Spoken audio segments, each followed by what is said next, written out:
Bonjour chers élèves. Aujourd'hui notre leçon porte sur les équations dans l'ensemble C. À la fin de cette séquence, vous devez être capable de résoudre les équations dans C. Équation du premier degré. Équation du premier degré.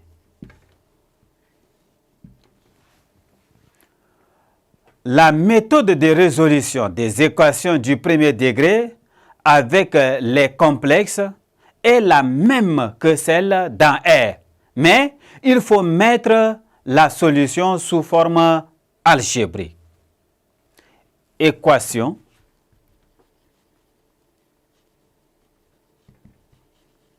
du second degré dans C.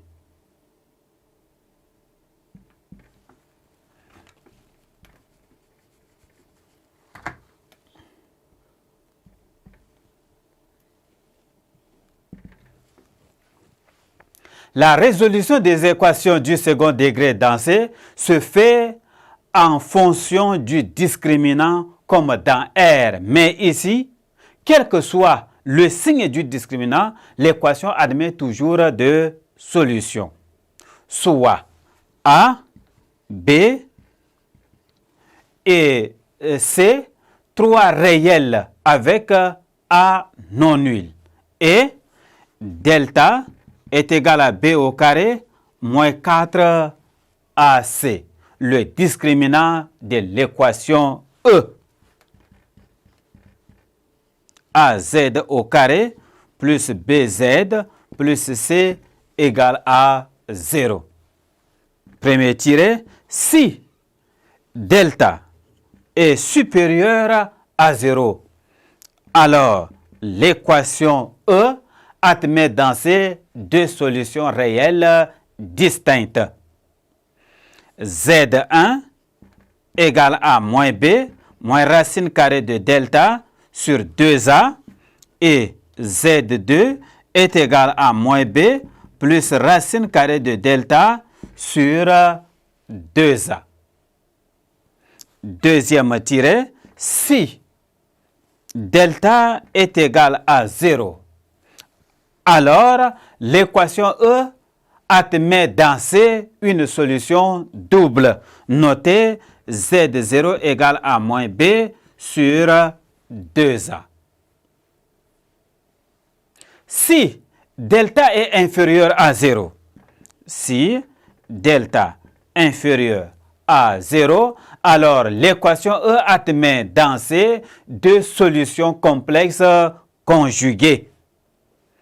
Z1 égale à moins B moins I racine carrée de delta sur 2A et Z2 est égal à moins B plus I racine carrée de delta sur 2A. Racine énième d'un nombre complexe.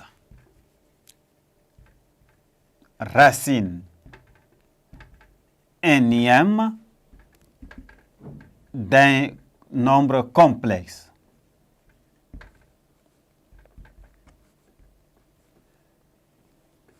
Racine énième d'un nombre complexe avec n, un entier naturel non nul. Propriété.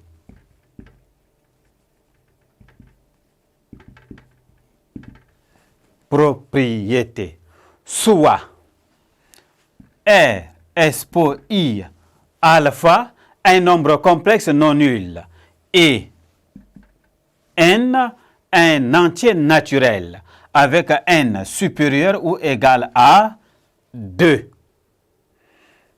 R expo I alpha admet n racine énième telle que zk est égal à racine énième de R expo I en facteur 2 alpha sur n plus 2k K pi sur N. K appartenant à 0, 1, N moins 1. Les images de ces racines sont les sommets d'un polygone régulier à n côtés inscrits dans le cercle de centre O et de rayon racine énième de R. Ça veut dire, si c'est la racine cubique, nous aurons, les images vont former ce qu'on appelle un triangle équilatéral. Si c'est racine quatrième, on va trouver un carré. Merci, chers élèves, de m'avoir prêté attention. Au revoir et à la séquence suivante.